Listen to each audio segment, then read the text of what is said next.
Assalamualaikum warahmatullahi wabarakatuh. Pada kesempatan ini saya akan menjelaskan materi tentang jual beli dan khiyar. Sebagaimana kita ketahui bahwa manusia adalah makhluk sosial yang tidak bisa hidup sendiri, sehingga saling ketergantungan antara satu dengan lainnya. Sebagai contoh, untuk memenuhi kebutuhan makan setiap hari, manusia membutuhkan bantuan orang lain. Demikian pula dengan kebutuhan hidup yang lain. Oleh karena itu, manusia melakukan jual beli untuk memenuhi semua kebutuhan mereka. Terkait dengan hal itu, maka syariat Islam mengatur tata cara jual beli dan khiyar. Pengertian jual beli. Jual beli menurut bahasa adalah tukar menukar secara mutlak atau mutlakul mubadalah, yakni tukar menukar sesuatu dengan sesuatu. Contohnya, tukar menukar gula dengan garam, sebagaimana yang dilakukan oleh manusia zaman dahulu sebelum mengenal uang. Dalil tentang jual beli. Dalil tentang jual beli dijelaskan oleh Allah dalam surat Al-Baqarah ayat 275 yang artinya, padahal Allah telah menghalalkan jual beli dan mengharamkan riba. Dan dalam salah satu riwayat diceritakan dari Rifa'ah bin Rafi radhiyallahu anhu bahwasanya Nabi Muhammad SAW ditanya tentang mata pencaharian yang paling baik. Beliau menjawab, seseorang yang bekerja dengan tangannya dan setiap jual beli yang mabrur. Yang dimaksud dengan jual beli mabrur adalah jual beli yang mengandung kebaikan yang dilandasi dengan kejujuran sehingga jual beli ini diberkahi oleh Allah. Ada beberapa kriteria jual beli mabrur. Yang pertama, tidak melanggar syariat, yakni penjual menjual barang yang halal serta pembeli yang membeli barang dengan uang yang didapat dengan cara yang halal. Kriteria kedua adalah jujur dalam menjelaskan produk yang dijual. Dalam hal ini, penjual menyampaikan kualitas produknya secara jujur. Jika barang yang dimilikinya KW2, maka dia menyampaikan apa adanya. Yang ketiga adalah jujur dalam menjelaskan kekurangan produk yang dijualnya. Misal, menjual sepeda motor second. Penjual menyampaikan bahwa salah satu lampunya mati atau BBM-nya boros dan lain-lain. Berdasarkan pada dua dalil ini, dapat disimpulkan bahwa hukum jual beli adalah mubah. Rukun jual beli. Ada yang pertama adalah penjual dan pembeli. Selanjutnya barang yang diperjualbelikan, alat tukar, dan ijab qabul. Syarat jual beli. Syarat bagi penjual dan pembeli yang pertama adalah baligh. Syekh Taqiyuddin Abu Bakar Al-Husni dalam kitab Kifayatul Akhyar menjelaskan bahwa ada 3 golongan yang tidak sah jual belinya, yakni anak kecil, orang gila, dan orang yang safih atau bodoh. Terkait dengan hal itu, maka apakah hukum jual beli yang dilakukan oleh anak-anak yang belum baligh? Sebagian ulama memperbolehkan dengan syarat 1. Objek transaksi kecil, misal membeli es krim, membeli mainan, atau buku tulis. Dan yang kedua adalah di bawah pengawasan walinya.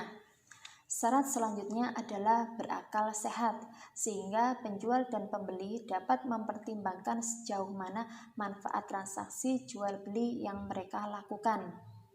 Kemudian, syarat selanjutnya adalah bukan pemboros, yakni orang yang rasyid atau cakap dalam bertindak, sehingga ia dapat membelanjakan hartanya secara bijaksana. Syarat yang terakhir adalah rela sama rela atau suka sama suka, sebagaimana dalil yang berbunyi innamal bai'u antaraudin. Sesungguhnya jual beli itu sah apabila dilakukan atas dasar suka sama suka. Syarat barang yang diperjualbelikan. Yang pertama, barang harus ada pada saat transaksi. Bagaimana dengan barang-barang yang ada di toko online? Maka, selama barang itu diketahui ciri-cirinya dengan jelas, maka hukumnya tetap sah. Misalkan kita membeli baju, diketahui warnanya, modelnya, ukurannya, harganya. Semua tertera secara jelas dalam deskripsi barang. Syarat selanjutnya adalah barang itu bermanfaat, maka tidak sah menjual buah apel yang masih berbunga karena tidak bisa dimanfaatkan. Syarat selanjutnya adalah barang itu suci. Contoh barang yang tidak suci adalah babi, bangkai, dan khomer. Syarat selanjutnya, barang tersebut milik penjual, maka tidak sah menjual barang hasil curian atau barang milik orang lain tanpa izin. Dan syarat yang terakhir adalah barang yang dijual dapat dikuasai oleh pembeli. Artinya, barang yang dijual dapat diserahkan pada pembeli setelah ijab qabul. Alat tukar. Alat tukar menukar haruslah alat yang bernilai dan diakui secara umum penggunaannya, seperti uang atau cek. Kemudian, ijab qabul. Ijab qabul tidak selalu ditandai dengan perkataan saya jual, saya beli. Ada kalanya ditandai dengan serah terima barang atau serah terima uang dengan barang dalam jual beli tradisional. Kemudian kita membayar barang di kasir untuk jual beli di mall atau supermarket, serta untuk jual beli online, pembeli mentransfer uang dan penjual mengirim barang. Macam-macam jual beli. Yang pertama adalah jual beli yang sah. Jual beli ini sesuai dengan aturan syariat Islam. Yang kedua adalah jual beli yang terlarang. Jual beli yang tidak memenuhi syarat-syarat dan ketentuan syariat Islam. Yang ketiga adalah jual beli yang sah tapi terlarang, yakni jual beli yang memenuhi ketentuan syariat namun ada unsur yang menyebabkan jual beli itu dilarang. Macam-macam jual beli yang terlarang. 1. Jual beli sistem idon, yakni jual beli hasil tanaman yang masih belum nyata buahnya atau belum ada isinya, seperti jual beli padi yang masih muda atau jual beli buah-buahan yang masih berwujud bunga, karena ada kemungkinan tanaman itu rusak atau rontok sehingga dapat merugikan salah satu pihak, yakni pembeli. Dalam salah satu hadis, Rasulullah telah melarang jual beli buah-buahan sehingga nyata buahnya dan pantas untuk dipetik. Jual beli sistem ijon ini tidak memenuhi syarat-syarat barang yang diperjualbelikan, yakni barang yang dijual dapat dikuasai atau diserahkan kepada pembeli, dan barang itu tidak bermanfaat karena tanaman itu masih muda. Kemudian jual beli barang haram. Salah satu syarat barang yang diperjualbelikan adalah barang itu suci, sehingga jual beli bangkai binatang, babi, anjing atau khomer dilarang dalam Islam karena barang-barang tersebut tidak suci. Selanjutnya, jual beli sperma hewan. Jual beli sperma hewan tidak sah karena tidak dapat diketahui kadarnya dan tidak dapat diterima wujudnya. Selanjutnya, jual beli anak binatang yang masih dalam kandungan induknya. Hal ini dilarang karena belum jelas kemungkinannya ketika lahir apakah binatang itu masih hidup ataukah mati. Dan ketika transaksi selesai dilaksanakan, anak binatang itu tidak bisa diserahkan kepada pembeli sebelum anak binatang itu dilahirkan. Kemudian, jual beli barang yang belum dimiliki. Maksudnya adalah jual beli di mana barangnya belum diterima oleh pembeli dan masih berada pada penjual pertama, sedangkan pembeli itu akan menjual barangnya sebelum barang itu diterima. Misalkan Ahmad membeli sepeda motor dari Beni. Sebelum barang diterima, maka Ahmad menjual sepeda motor itu kepada Kholis. Hal ini dilarang sebagaimana sabda Rasulullah, janganlah engkau menjual sesuatu yang baru engkau beli sampai engkau menerima barang itu. Jual beli selanjutnya adalah jual beli barang yang belum jelas, karena hal itu mengandung gharar atau tipuan, seperti menjual buah-buahan yang belum nyata buahnya, menjual burung yang masih di udara, dan ikan yang masih ada di laut.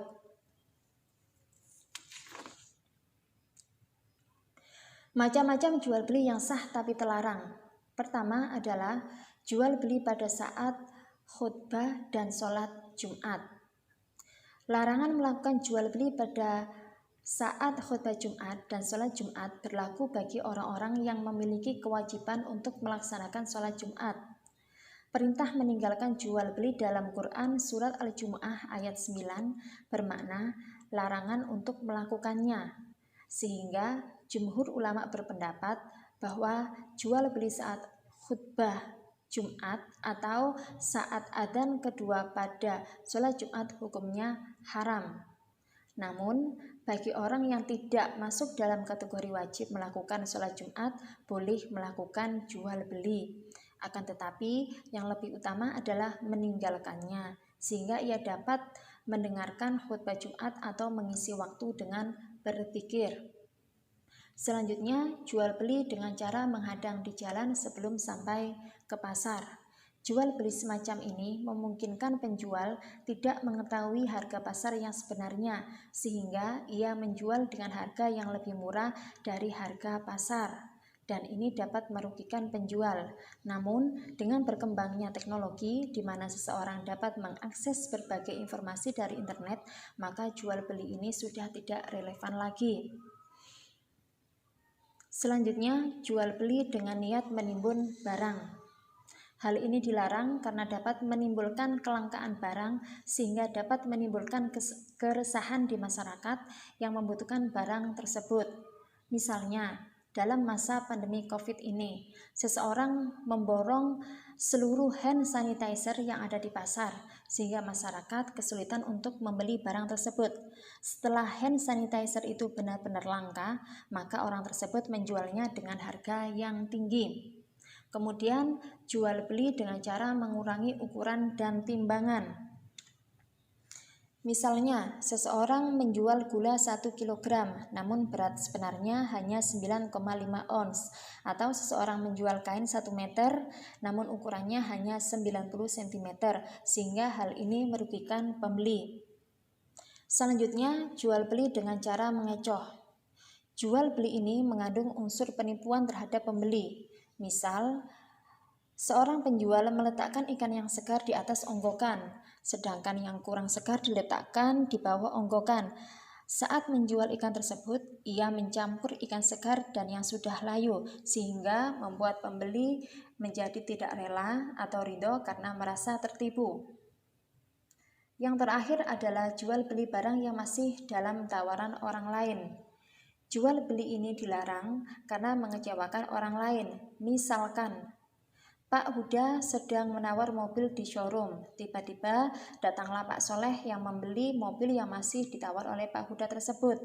Jual beli ini tidak boleh dilakukan karena dapat mengecewakan orang lain. Dalam hal ini adalah Pak Huda. Pengertian khiyar. Khiyar menurut bahasa artinya memilih antara dua pilihan. Menurut istilah adalah hak memilih bagi penjual atau pembeli untuk meneruskan akad transaksi jual beli atau membatalkannya.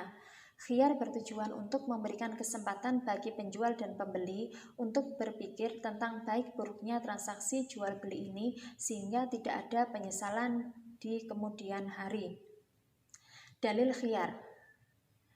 Rasulullah menjelaskan bahwa apabila engkau melakukan jual beli, maka engkau berhak khiyar dalam tiap-tiap barang yang engkau beli selama 3 hari. Jika engkau suka, maka ambillah, dan jika tidak suka, maka kembalikan kepada pemiliknya. Berdasarkan hadis tersebut, dapat diketahui bahwa hukum khiyar adalah mubah. Waktu pelaksanaan khiyar sesuai dengan kesepakatan kedua belah pihak, bisa kurang dari 3 hari atau lebih dari 3 hari. Macam-macam khiyar. Yang pertama adalah khiyar majelis, di mana khiyar ini berlangsung selama penjual dan pembeli masih berada di tempat jual beli. Ukuran berpisah disesuaikan dengan adat kebiasaan yang berlaku di suatu daerah. Contoh khiyar adalah pernyataan penjual, barang yang sudah dibeli tidak dapat dikembalikan atau ditukar. Berdasarkan pernyataan ini, maka pembeli diminta untuk teliti dalam membeli suatu barang. Selanjutnya adalah khiyar syarat, yakni hak penjual atau pembeli untuk melanjutkan atau membatalkan akad jual beli dalam waktu yang disepakati. Misal, saya membeli sepatu ini jika anak saya suka, tetapi jika tidak, maka saya batalkan jual beli ini. Kemudian penjual sepakat dengan hal ini. Masa berlaku khiyar syarat disepakati oleh kedua belah pihak, dan jika waktu khiyar yang disepakati telah lewat, maka jual beli tidak dapat dibatalkan. Selanjutnya adalah khiyar AIB, yakni hak memilih untuk melanjutkan jual beli karena adanya cacat pada barang. Khiyar aib harus memenuhi beberapa syarat. Yang pertama, aib atau cacat terjadi sebelum akad atau setelah akad namun belum terjadi penyerahan barang. Jika cacat tersebut terjadi setelah penyerahan atau terjadi dalam penguasaan pembeli, maka khiyar tidak berlaku lagi. Misalkan Aisyah membeli baju, ia tidak mengetahui bahwa resleting baju tersebut rusak dan ia tidak mengetahuinya saat akad. Yang kedua adalah pihak pembeli tidak mengetahui cacat tersebut ketika berlangsung akad atau ketika penyerahan barang berlangsung. Jika pembeli telah mengetahui sebelumnya, maka tidak ada khiyar baginya. Selanjutnya adalah cacat pada barang tersebut tidak hilang sampai dilakukannya pembatalan akad. Kemudian, jika ada cacat pada barang, maka harga barang menjadi berkurang. Jika penjual menyembunyikan aib dan pembeli mengetahuinya setelah akad terjadi, maka ia boleh mengembalikan barang itu kepada penjual. Pemberian garansi merupakan wujud dari khiyar AIB. Kemudian macam khiyar yang terakhir adalah khiyar ru'yah yang berlaku bagi barang inden atau pesanan. Khiyar ru'yah adalah hak memilih bagi pembeli untuk melanjutkan atau membatalkan akad jual beli di mana saat akad ia belum melihat barang yang ia beli. Misalkan jual beli mobil. Pembeli melihat sebuah mobil dan mencobanya.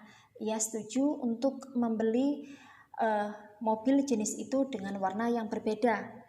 Setelah itu, penjual membawakan mobil sejenis namun warnanya tidak sesuai dengan permintaan pembeli. Maka, dalam hal ini pembeli berhak memilih untuk melanjutkan atau membatalkan akad jual beli. Contoh yang kedua adalah jual beli kue.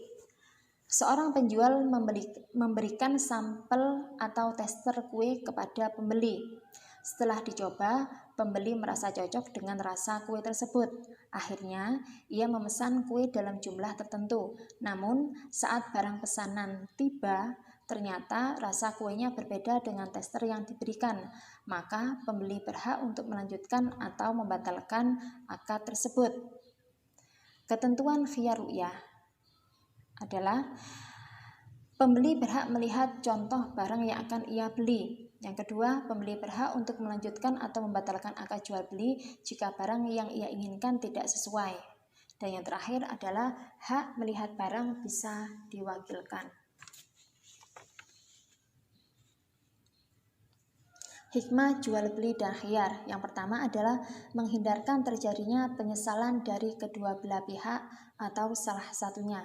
Khiyar memberikan kesempatan kepada penjual dan pembeli untuk mempertimbangkan baik buruknya akad jual beli sehingga dapat menghindarkan penyesalan dari kedua belah pihak. Kemudian memperkecil kemungkinan adanya penipuan dalam jual beli. Penjual dan pembeli dapat melakukan negosiasi terhadap barang yang diperjualbelikan. Jika keduanya sepakat, maka akad dapat dilaksanakan, dan jika tidak, maka dapat dibatalkan. Dalam hal ini, pembeli dapat melihat barang secara detail, dan penjual juga dapat mengajukan teknis pembayaran sehingga kedua belah pihak dapat terhindar dari penipuan. Hikmah selanjutnya adalah mendidik penjual dan pembeli agar bersikap hati-hati, cermat, dan teliti dalam bertransaksi. Terkait dengan khiyar, ada pernyataan teliti barang sebelum membeli. Barang yang sudah dibeli tidak dapat ditukar atau dikembalikan lagi. Bagi pembeli, hikmahnya, dapat memilih barang sesuai dengan keinginannya serta meneliti barang tersebut apakah ada cacat ataukah tidak. Sedangkan bagi penjual, hal ini dapat menghindarkan perselisihan atau perbuatan tidak jujur dari pembeli. Hikmah selanjutnya adalah menumbuhkan sikap toleransi antara kedua belah pihak.